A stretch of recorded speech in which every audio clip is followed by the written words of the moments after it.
Welcome to BYTV. I'm your host, Maria. Today I'm going to be talking about a topic that has been in the news a lot in the past few weeks.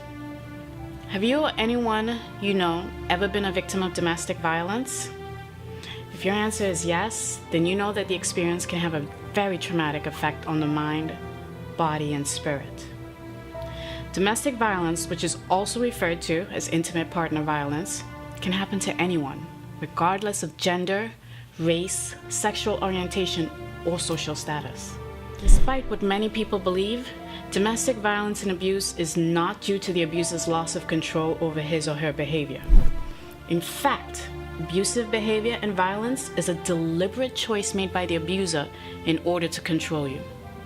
It's an attempt by one partner to exert control through intimidation, fear, and verbal abuse or threats of violence. With time, the abusive partner or batterer may use increasingly severe methods to maintain control. Oftentimes, this violence may lead to serious injury, hospitalization, or worse, death. Victims of domestic abuse are at times isolated from friends and family and lose their network of social support, which can rob these victims of their fundamental right to maintain control over their own lives. You may think that physical abuse is far worse than emotional abuse, since physical violence can send you to the hospital and leave you with scars. But the scars of emotional abuse are very real, and they run deep. In fact, emotional abuse can be just as damaging as physical abuse, sometimes even more so. Based on research, here are some daunting statistics as it relates to domestic violence. Worldwide statistics estimate that around 40% of all female murder victims are killed by an intimate partner. 1 out of every 3 women has experienced intimate partner abuse during her lifetime. In the United States, each day, 3 or more women are murdered by their boyfriends or husbands on average. Each month, the National Domestic Violence Hotline receives an average of 22,000 calls. 22,000. It's impossible to know with certainty what goes on behind closed doors.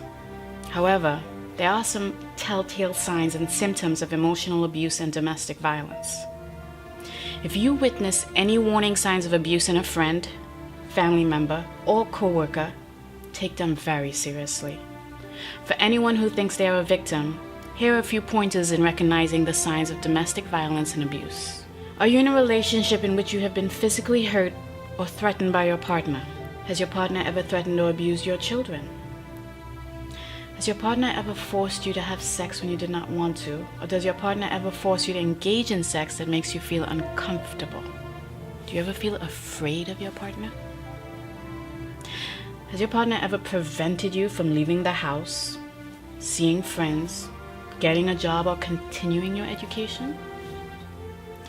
Has your partner ever used or threatened to use a weapon against you? Does your partner constantly criticize you and call you names? If you answer yes to any of the questions, you may be a victim of domestic violence. Abusive relationships can destroy one's self-worth, lead to anxiety and depression, and make you feel helpless and alone. No one should have to endure this kind of pain, and your first step to breaking free is recognizing that your situation is abusive. Once you acknowledge the reality of the abusive situation, then you can get the help you need.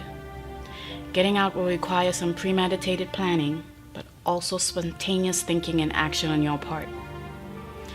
In closing, I just want to say, domestic violence at its core is about control.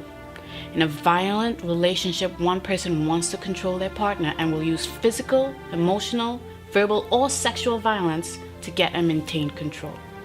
It can be anything from being yelled at constantly or told you're worthless, or being physically assaulted, to having sex to keep the peace, or being raped.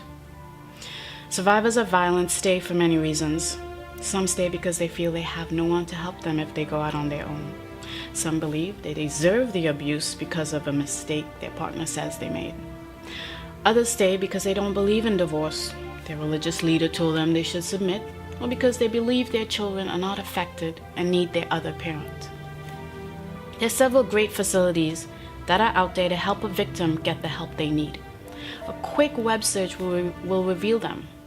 or you can also call the National Domestic Violence Helpline, 1-800-799-SAFE, to be connected to your local program. They are more than willing to answer all your questions and concerns to get you the help you need. Until next time, I'm Maria, and you have been watching BYTV.